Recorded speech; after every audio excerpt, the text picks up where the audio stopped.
I've just found, or thought of something else that we also needed, which is a vacuum reservoir. We don't really need it, but you'll get a little bit better turbo response with a vacuum actuator. So we've got a piece of tube and some checker plate, just cut 2 caps, so weld them on the ends. And I've got another 1.8 MPT boss, so we'll drill and weld that on. Weld a little bracket on and then mount it somewhere. Then we've got a custom vacuum reservoir. We could probably just use the original Volkswagen one, but that's just boring. Might as well make it a bit more complicated and make it take a little bit more time and make a custom one. So, but yeah, get that welded up and then you'll see it done afterwards. So just finished up the vacuum reservoir, hidden away nicely under the, well, where the engine cover will be. I'm having a bit of trouble with the welder at the minute. I've had to change the gas lens, and for some reason I don't really get on with it, so welds seem to be coming out pretty shit. So I've ordered the same lens as what I had before, just got to wait for it to arrive now. So, but we'll get it powder coated, you won't even see it. So I think stuff like this, you kind of always pick fault with your own work anyway. I mean, some other people, they might think it's fine, but for me, I think it's pretty shit. But whatever, we'll get the other mount, well, bracket, whatever, to hold the engine cover on the inlet manifold, and then all it will leave to weld on is a boss for the map sensor. I've got it here somewhere. So it's one of these weld on ones, and you get different inserts to that fit in them, so you can have different map sensors, so different sizes. You've probably seen them, but before I used to run just a piece of aluminium that was drilled, and then just drill and tap to screw the map sensor to it, but it always seemed to leak.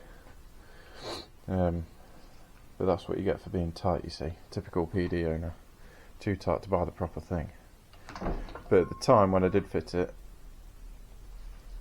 I didn't know they were available. So there you go. But yeah, we'll crack on with getting the engine cover fitted, and then I'll have a look at the intake pipe, hopefully get that done today, and then tomorrow I can make a start on the exhaust, which I'm really not looking forward to at all. Yeah, save the best till last, I suppose. Well, I was really struggling with the welder today, so I put the old knackered gas lens back in, because the vacuum reservoir that I've made turned out pretty shit. It'll be fine. Obviously it'll look better when it's powder coated, but I couldn't get on with the welder today. So I changed the gas lens and everything seemed a little bit better, so I'm glad I bought some new ones, just that they haven't arrived yet. The intake pipe is mostly done. Let me grab a torch.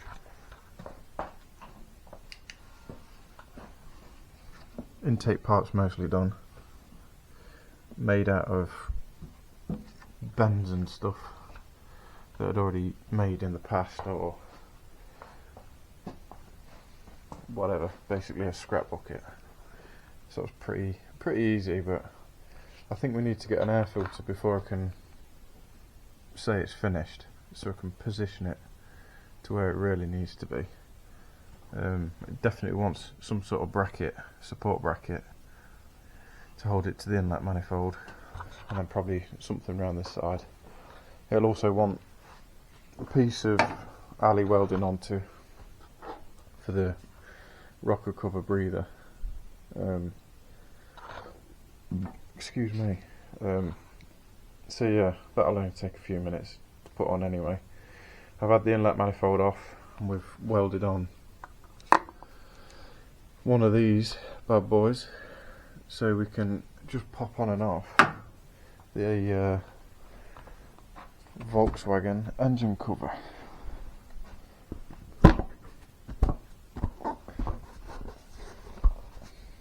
Just like that. And the bonnet does clear. There's about 25mm clearance, I think, between the top of the bonnet and the engine cover. And Toby shaped all this the other day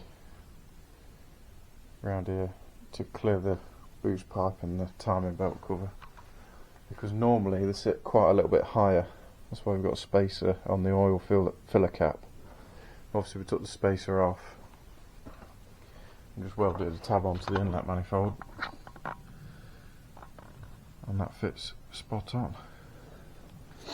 So I think tomorrow I'll probably make a couple of brackets for the intake pipe on the one side, and then until this side is finished I'll leave it, I think, until we've got a filter, and then finally finish it when we're both happy, because we may end up changing this section, because I put a silicone just here to give a bit more movement and make it easier to remove should we need to, because if it's one pipe it won't come off that easily, and it'll be more difficult to make as well. So having a join in it's not the end of the world, it's only an intake pipe anyway, so yeah, even closer.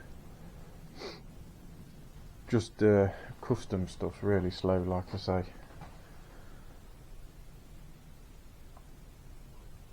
I'll have to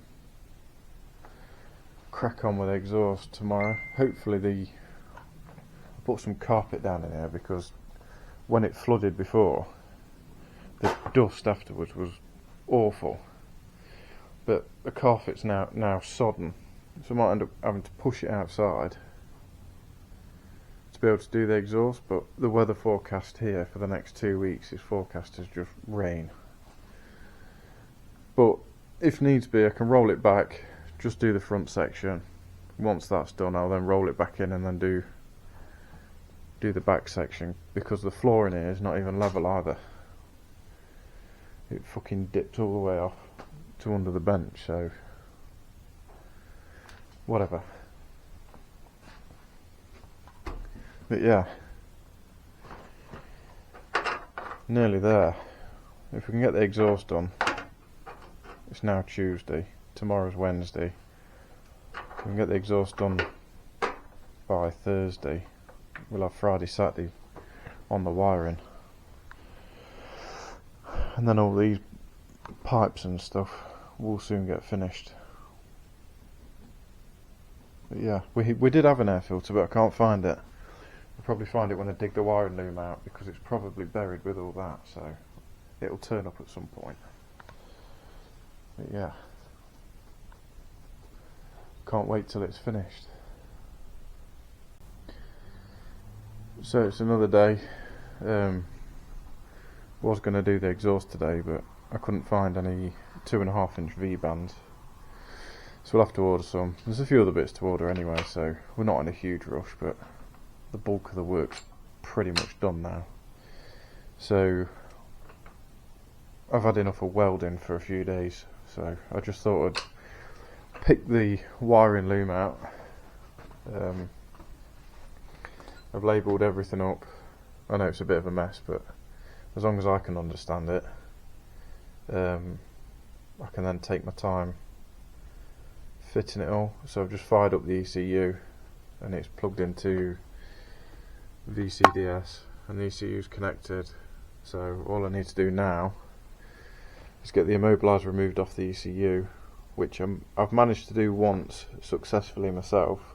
But if not, I'll take the ECU to Dan at PD Parts, and he'll remove the immobiliser for me, and then once it's on the car, it should just be a case of turn the key and it fires up. The only one thing I need to wire in still is the fuel pump relay. I don't know if that is actually the fuel pump relay, but it's a relay and it will be wired in to trigger the fuel pump. So yeah, nice. I think last time I spent hours doing this, but this time it's not actually taken me that long. But I've even labelled up the speed sensor, rev counter, brake light switches, clutch switch, everything really, so super easy. So next day or two we'll be spent putting the wiring loom in. I've already put the engine loom on, threaded it through the original Honda loom hole. Now I don't know if we're going to have an engine light on the dash, so we might have to either pull the bulb out, or Toby said about piggybacking the ECU, but I don't think we'll need to. I think we'll just need to find a wiring diagram for the Honda. All we need really is ignition live, oil pressure light, a trigger for the alternator, speedo and rev counter, and then that is pretty much it. So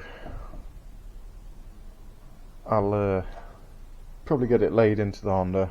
We'll be able to at least be able to fire it up once it's on the engine.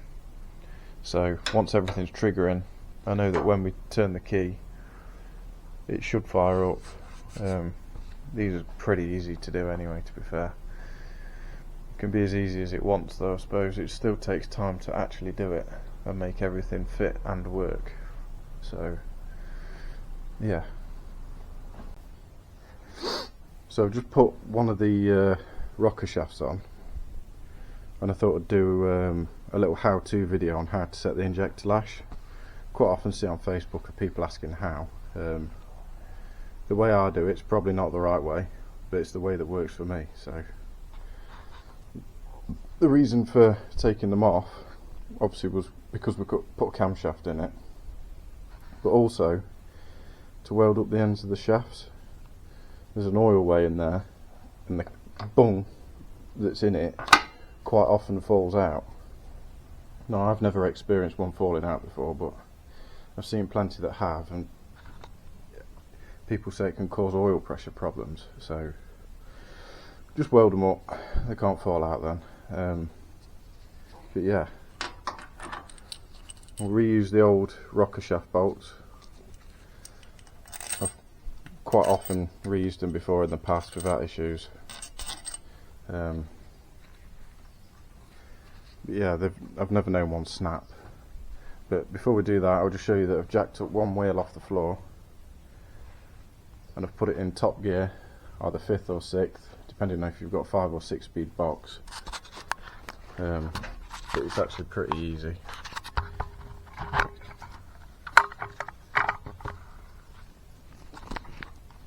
So I'll show you now.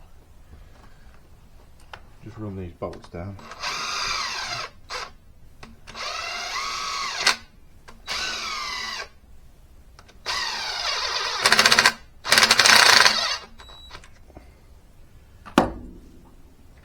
You are supposed to blow all the oil out the holes, because otherwise you can get an incorrect torque setting, but I don't always do that. So anyway, the torque setting for these is 20 Newton meters and then 90 degrees. So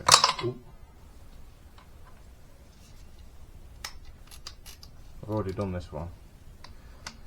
It says 20 again.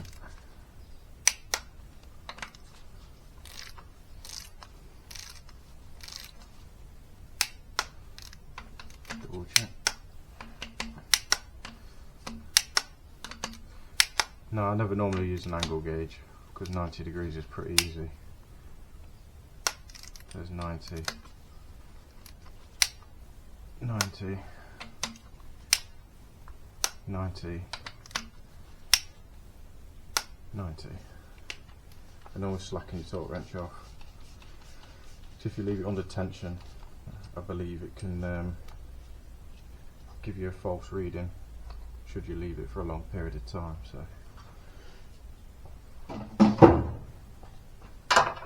So now, because we've got one wheel off the floor, the other one's on the ground, we can now turn the engine over. I've not actually turned it over yet since I fitted the camshaft, so this could be a bit of an epic fail before. I'd imagine it's fine. I've done it loads of times. So what we're going to do is watch for when one of the rockers is on full lift. I don't know which one it is.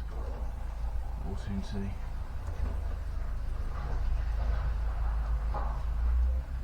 So we'll go for this one, and then we get, where's my Allen key? Here. Get the Allen key, wind it all the way in till it stops, and then you go back 180 degrees, and that's it. Tighten the lock nut. Don't know what the torque spec is for that, don't care. Just make sure it's tight so it can't come loose.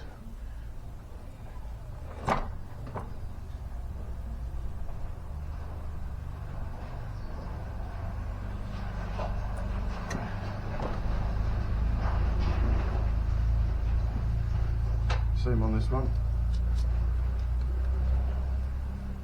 All the way in.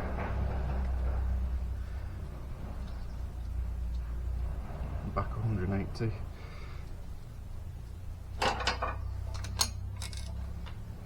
I think there's two specs for this. One's 180 and one of them's 225. I've always done it 180.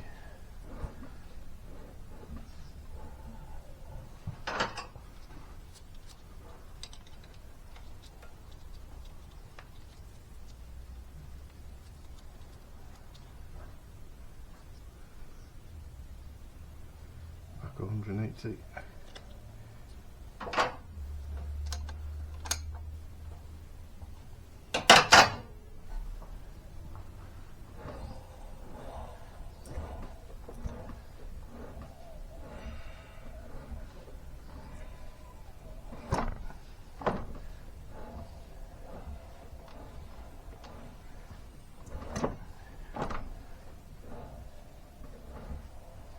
I don't think I saw that one. We'll just go again.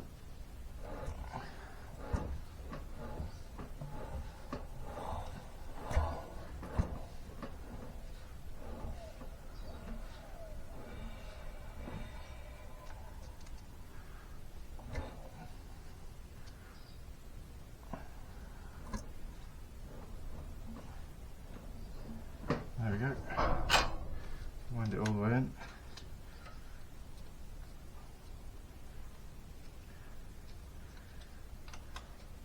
And back 180.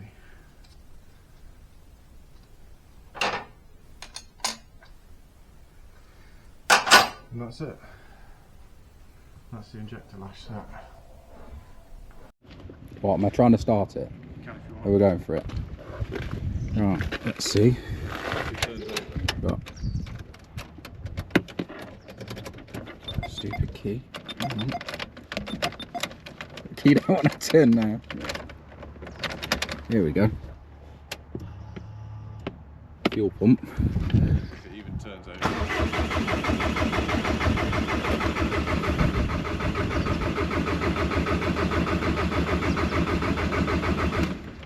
Might need priming a bit more. 1 minute. Let me take one do the fuel filter, please. Ah yeah, fuel filter's probably not full. Let's have a look. Make sure we've got no fuel leaks if anything's come up.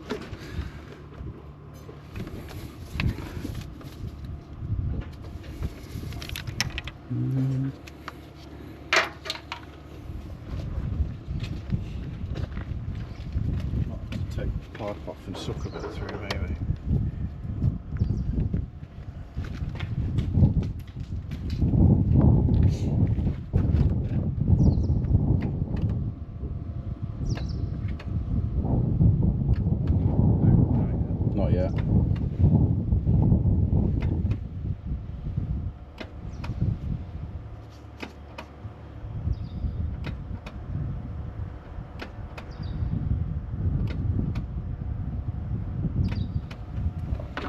Yeah. Yeah. Yeah. Right, I've got diesel at the filter now. Close that and prime it a few more times. And hopefully it'll fire. There'll be no pressure there, yeah. No. Take this intake pipe out, it's just not even on.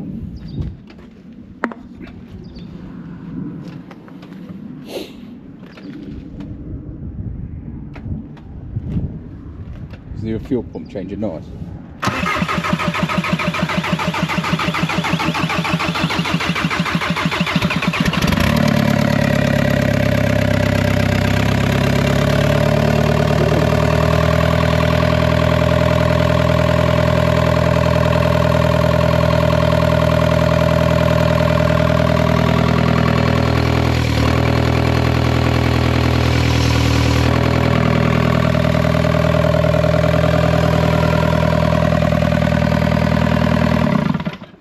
Throttle pedal.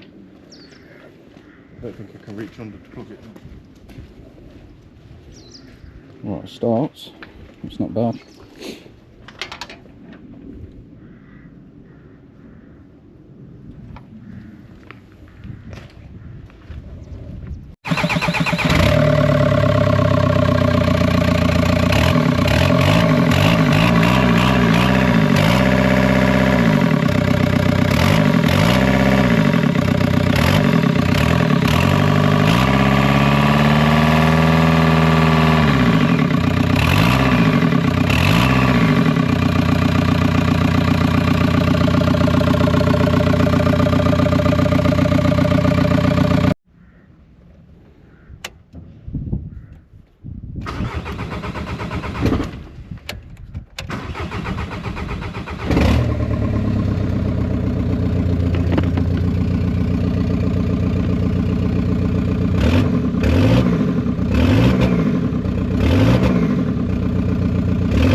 See if the drive shafts and clutch and that works.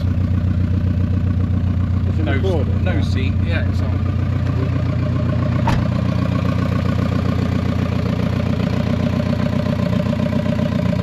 Won't go in.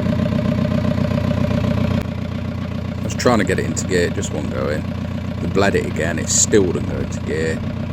But there was some adjustment on the master cylinder. We turned it out a couple of turns and it seemed to work perfectly fine.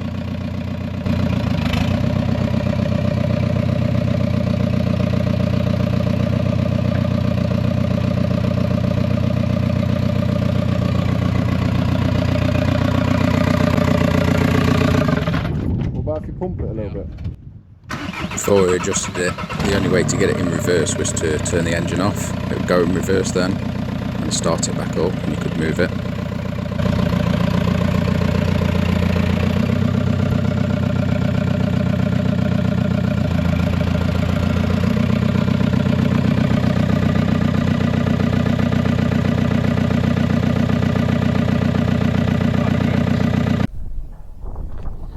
Been cracking on with the Civic. We've got a fucking bird's nest in here. All this wiring and shit. Half the fucking Honda shit's not needed. I think it's 4 or 5 wires or something. There's a couple of broken bits in the engine side of the loom that we've had to replace. That's what these are, laid over the top. But we've managed to get everything working. We've got the speedo working and the rev counter. It's obviously not wired up now because we wired it straight into the clocks. But Toby will show you. Literally fires fucking straight up.